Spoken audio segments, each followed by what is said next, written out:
પ્રકારનું છે, કેટલું ઇન્ફ્લુઅન્સ ગુજરાતીઓ કરી શક્યા છે, આ મુદ્દે આ સેશનમાં આજે આપણે વાત કરીશું.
જેમ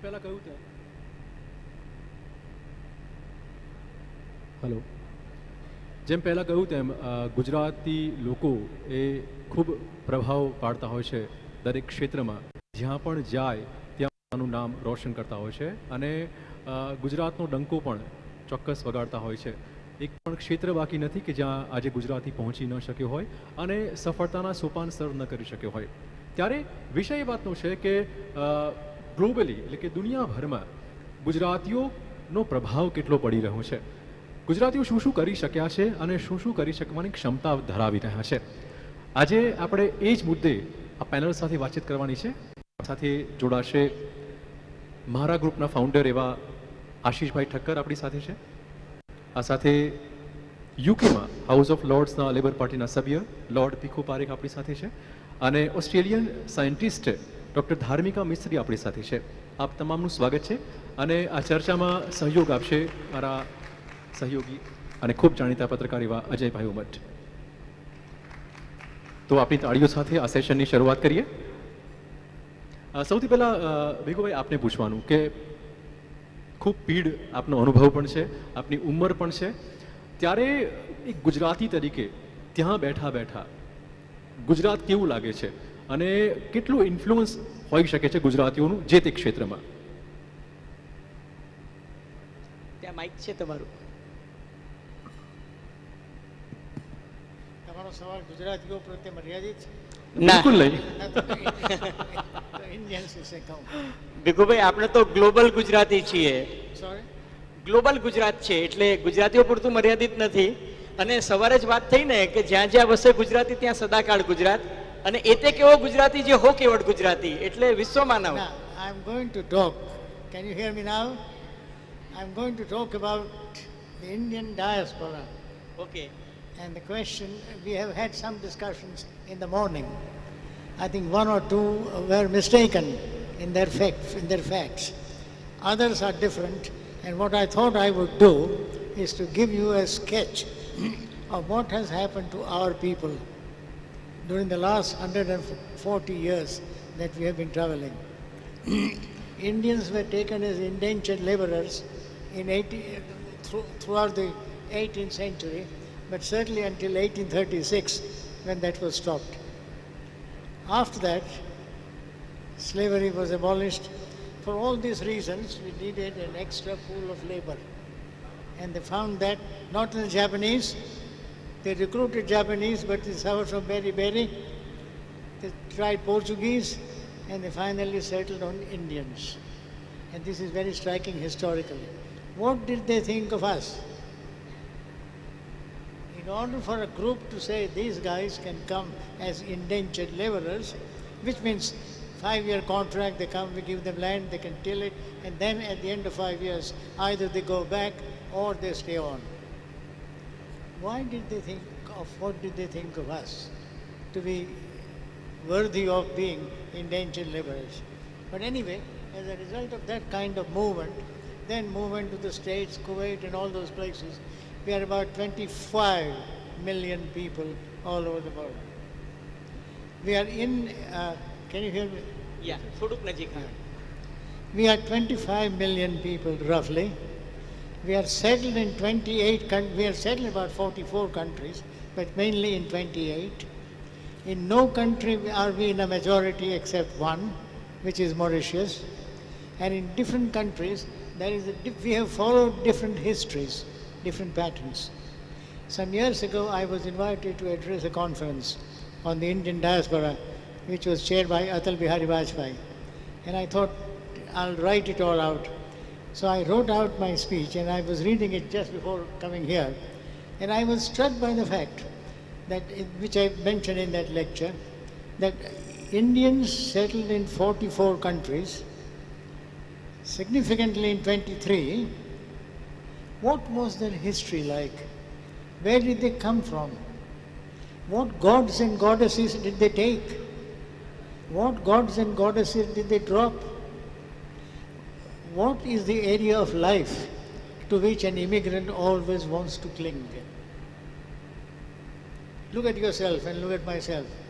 After 2 generations, 3 generations, what is common between you and your great-great-grandchildren? And the surprising thing is, we thought there were 4 possibilities. Dress is one possibility. Second is love of music. You like to hear music and then continues in generations. The other is food. And we discovered that food was the constant. Your children and grandchildren, once they are accustomed to it, would love Indian food. You don't have to worry about it. Although that doesn't make them Indian, but that at least initiates them into Indian culture. In terms of politics, some of these countries produce Indians, Gujaratis, as senior politicians. South Africa was one of the finest countries which produced first-class Indian political leaders who went to jail with Nelson Mandela and other things. This hasn't happened in almost any other country. If you look at Malaysia, if you look at Sri Lanka, if you look at Pakistan or West Indies, you don't find Indians in prominent positions. They always want to do business quietly, send their children to private education, and hope that that will give them a platform to take off. That has been the thesis. With the result that if you look at our people, that constant tendency to make money, but not money for its own sake, as they would do here.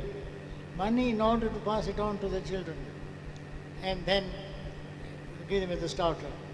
So for all these reasons, our people lost some gods. I can give you examples of which gods we lost in Trinidad, which is a fascinating country. If you look at Trinidad, Tobago, and Jamaica, we lost various gods, but we restored some others, like Kali. Kali became a very popular goddess in Jamaica. It was also very striking that Indian male, especially a Hindu male, was always afraid of a black colleague. Why? Why was a Hindu young man of this young man's age, 25, 26, always afraid of a black man? And that's because he thought that the black man was going to steal his woman. That was one of the deepest fears our people had. That the black man, more formal, more charming, more ecstatic, more romantic, would take away our wife and leave us alone. So that kind of fear we always had. Even now, in some countries, that fear remains. So then, if you look at the history of the West, if you take different countries, you get different patterns. I don't want to talk about the States, because most of you know it. Don't want to talk about England. I know it quite well, but you also know something about England. I want to talk about those parts of the world which we tend to forget and which haunt us. And when we talk about immigrants, we forget that we created a second class of citizens, the untouchables if you like, whom then we sent abroad and been cared for them carefully. Take the West Indies. West Indies, our people were recruited and sent to work as indentured laborers. Now naturally you can't have men alone, you must have women. So the British say there'll be 5 women for 20 men. Just think for a second. What does it take somebody to think like this, that we will allow 5 women for 20 men, which they did, and what was the result? The result was that a woman can fool around with all of them. It also meant that she became manipulative. She became the stronger party because she knew that she was stronger than the male.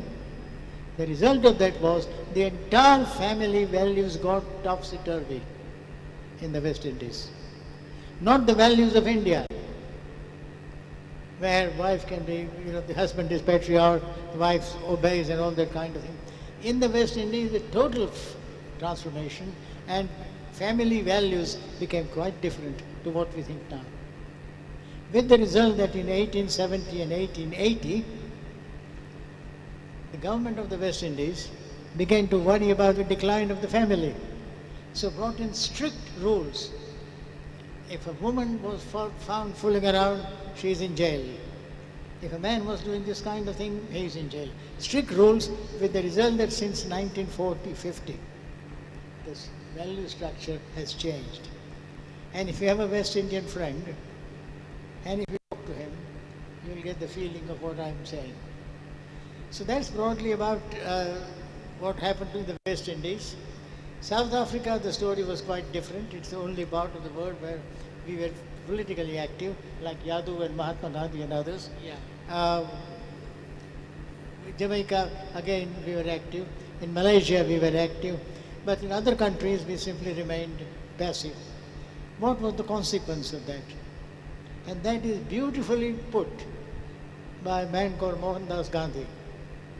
He put it beautifully because in South Africa, he was fighting against the unjust laws which require Indian marriages to be registered. So people who go from here to South Africa, husband and wife, the government said, you must register your marriages. And Indians said, this is unacceptable. You don't even ask your slave to do this. We are married, but my passport says this, nothing more than that. But no, the government insisted. Gandhi led a protest. He expected a lot of people to follow him. They didn't. Because many of them were doing a quiet deal with the officers. They were giving money and getting a register. Gandhi realized that his people as he called them, were not going to stand by him and fight with him. With the result that he made a remark which I want you to remember. Have I gone on too long? Just 1 minute. So what we can do... Let me just finish this remark. At which point Gandhi got unbelievably angry for the first time in his life. And he said, when shall we learn to rebel against ourselves? Just look at the sentence. When shall we learn to rebel against ourselves? આપણે માટી જેવા છીએ, એની સામે આવા પ્રકૃતિ સામે રહેવાની શક્તિ કેમ નથી આપણામાં? And then he went further. The next sentence. If you behave like a worm, don't blame others for trampling on you. Very well said. કીડા તરીકે તમારે જીવવું હોય તો સામો માણસ તમારા પર પગ મૂકવાનો. વાંક તમારો છે કે તમે પેલાને ટેમ્પ્ટ કર્યો. માણસને ટેમ્પ્ટિંગ ના થાય તમારી સામે કોઈ જાતની છૂટછાટ લેવાની. જો તમે કહો કે ના મારી લક્ષ્મણ રેખા છે, આ મારી મર્યાદા છે. એટલે ગાંધીજીનો અનુભવ સાઉથ આફ્રિકામાં છેલ્લે સુધી when shall we learn to rebel against ourselves? પણ ભીખુભાઈ કદાચ આ જ ઘટના હતી કે જ્યાંથી શરૂઆત થઈ કે ગુજરાતીઓ વિદેશની ધરતી ઉપર પણ વિરોધ કરી શકે છે, સત્ય માટે લડી શકે છે. ચારે બાજુ આશીષભાઈ તમને પૂછીશ કે સત્ય સામે લડી શકે છે. ગુજરાતીઓ જે છે, Gujarati, look, take places where there are Gujaratis and other people from India. Take South Africa. Gujaratis, Tamils, Telugus and Muslims. Now what is the pattern of every one of them? Where are the Gujaratis? Mainly in banks. When I went to South Africa, I was struck.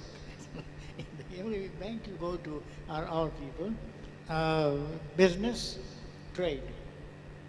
Blacks were working on the farms, which our people owned. That happens with Gujaratis. બરાબર. Many અન્ય અન્ય Gujaratis. અન્ય અન્ય લાક્ષણિકતાઓની ગુજરાતીઓની વાત કરીએ. આશીષભાઈ, તમને પૂછીશ કે જે રીતે તમે પોતાનું ગ્રુપ ચલાવો, ફાઉન્ડર છો ઓફ મારા ગ્રુપના, બિઝનેસ ઓપોર્ચ્યુનિટી કેવી રીતે શોધી અને કેવી રીતે આટલો ડેવલપ કરી શક્યા? Good afternoon. Thank you so much. Firstly, I'd like to thank Sunil Bhai and Profil Bhai Naik, Susmith and the team at Ayana, also Barun Das and the team at TV9 for this phenomenal setup. And really, I'd like to salute your passion for holding this, really the promotion of Gujaratis globally and bringing that, as Sunil Bhai said, removing the coconut nuss of all of us. I think it's a brilliant thing. And I've been personally quite lucky because my spiritual leader, Morari Bapu, has, with his teaching of Satya, Prem and Karuna, has kept me very connected with Gujarat and India. He's made me very, very proud to be a Gujarati and to be an Indian. And obviously, getting married to Krishna, my wife, who's in the crowd, has made me even more so proud to be Gujarati, who's from Gujarat. But Amara family, 1890, we left Gujarat and we went to East Africa. So when you think about, my ancestors traveling purely for entrepreneurial opportunities, it's quite amazing. I'll interrupt you for a moment. Bhikkhu Bhai, his story is, from rags to riches. But interestingly, I thought that seldom you will find, dropouts will become the richest person in the world. For example, Bill Gates or Steve Jobs. Here is a story that he is a dropout and still he has become one of the richest men. So that is the, I think, very inspirational story that we want to hear from you, because time is a constraint, but that is the most interesting story that we want to hear from you. From a refugee, you have become the richest man. Tell us that story. Huh? Yes.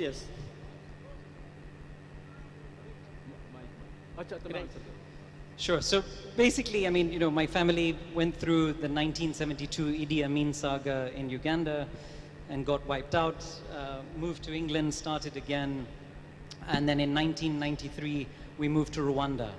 9 months later, unfortunately, the genocide broke out. So my parents, my sister and I were refugees during the genocide for 35 of the 100 days. Luckily came out okay, but unfortunately lost everything again. So we started from scratch, and I quit school when I was 15 years old, took a $5,000 loan and set up the business about 25, 26 years ago. Over this journey, over 26 years, we've created 16 different businesses in 26 African countries, created 30,000 jobs in the process. But I think more importantly, wealth creation is definitely important, but alongside that, I think creating a positive social impact is equally important. And this is why I chair the United Nations Global Entrepreneurship Council, and very focused on how we really make sure, in line with the Sustainable Development Goals of the United Nations, that we leave no one behind in a true manner. And I think, and Bapu teaches us this as well, but positivity attracts positivity. You do good and you will do well. If you give back, you will get back tenfold. So it's a matter of how you combine, and it's the best way to create a sustainable and self-sustainable and a scalable business in the real sense. So I think Africa is a phenomenal place for business, and Gujaratis, to Lord point was that, Gujaratis have really penetrated a lot of these African countries. It's great to see an ambassador of Uganda to the United Kingdom who's a Gujarati who's here as well, and it's proud that we've got this kind of thing and we've been able to spread, but we don't forget our roots, which is the key thing. And thanks to events like this, even more so. So I would say, the biggest thing is Africa, people talk about the challenges, people talk about corruption, people talk about more difficult 54 different countries, badai bo. But in my opinion, frankly, there are only going to be takers if there are givers. Private sector દેવા જાય તો એ લોકો લેશે, right? આપણે ના દે તો એ સીધી રીતે ધંધો થઈ શકે ઓકે, છે. વાત કરીએ ઓસ્ટ્રેલિયાની, થોડી વાત કરીએ. આપણી સાથે ધાર્મિકા પણ છે. Yes. Dharmika, is there any problem you faced being a Gujju girl or Indian girl? Is it a problem? Oh, sorry. No, that's not a problem. Today is 15th October. Oh, yes. Today is 15th October, and incidentally that she is one of the finest researcher based out of Australia, and her area of expertise is in breast cancer, and today the whole world is celebrating Breast Cancer Awareness Day. So we are lucky that, you know, on this day we have such a good scientist available to us. Thank you. So Dharmika, I just wanted to know, because, you know, during lunch session and afterwards we were discussing in India we have started, you know, early detection and breast cancer awareness activities, and we find that every year the incidence of almost 1 lakh more cases are added. So I just want, an Indian scientist could not find out the reason. What is the reason or cause of this breast cancer? Some people, there are certain myths that, you know, if you consume more oral contraceptives or infertility treatment, or, you know, if you don't have children, or if there is no breastfeeding, then that may cause, you know, this breast cancer. So as an expert, I want to understand from you that what is the reason, because there are a lot of myths. So what is reality? And another thing, that what is the protocol in Australia? For example, in India, after 30 years, you start, you know, sonography, then mammography every second year, and after 50 years, every year you should undergo mammography and other things. So what is the protocol for early detection and creating awareness in the society in nutshell? Sure. And I just want to say thank you as well for having me here today. I would start with the first part, which is, you know, what causes cancer. That's a very heavy question, Cancer, we still really don't know the root cause, but we know a few things about the way that it behaves. So we know that it can happen at any time for lots of different people. It can be triggered by different things in environment or lifestyle, but we can't pinpoint and say... Maybe stress also. Yes, that's exactly right. So it's a holistic piece, right? It's your mental health, it's your physical health, it's your environmental health. And I think at the end of the day, we have to go back to the core of our human bodies, which is our immune system, right? So balancing your immune system means living a really holistic, clean life, you know, like doing things that are good for you and bring out the best in you. And so that's what I think we should look at when we think about cancer. It's not necessarily, we don't know enough to know what it's always triggered by, especially with breast cancer. You can have women who have lumps in their breast, but they'll die of a heart attack. It doesn't, you know, dictate how one might pass away. The important thing with cancer, because we don't know what it is we must detect it early. And so that's why when we go out there and we're promoting women to go out and get tested early, the main reason is because we can't fight it unless we detect it early.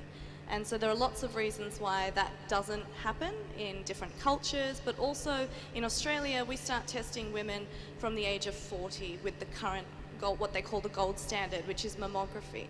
It can't be used for women under the age of 40 because of breast density. So it doesn't work as well in younger women, and therefore we only start screening from the age of 40 unless you have a family history. So women under the age of 40 have one tool. That tool is this. It is your hand. And if you can detect it with that, then that's what we get. So that's why I was motivated to develop something else. And sure, it was a bit of an accident how I came about it, but the reason to keep on trying to develop it was very strong. Thank you so much. આપણે જાણ્યું કે કેવી રીતે રાજકીય ક્ષેત્ર હોય, medical ક્ષેત્ર હોય કે ઉદ્યોગ જગત હોય, આ ત્રણ ક્ષેત્રમાં કેવી રીતે ગુજરાતીઓ પોતાનું યોગદાન આપી રહ્યા છે વિદેશોમાં પણ. આ સેશન અહીંયા પૂરું કરીશું, પરંતુ નેક્સ્ટ સેશન ખૂબ જ ઇન્ટરેસ્ટિંગ રહેવાનું છે. ક્યાંય જતા નહીં, મળીએ એક નાનકડા વિરામ પછી. Thank you so much.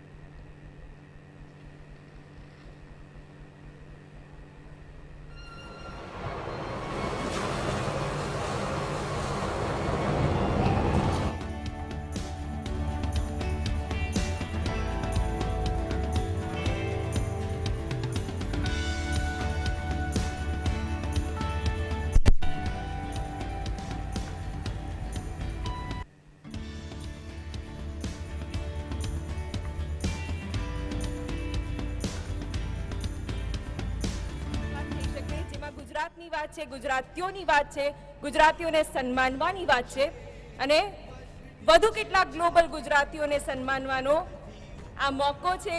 એટલે હું મંચ પર આમંત્રિત કરવા માંગીશ એ તમામ મહાનુભાવોનો.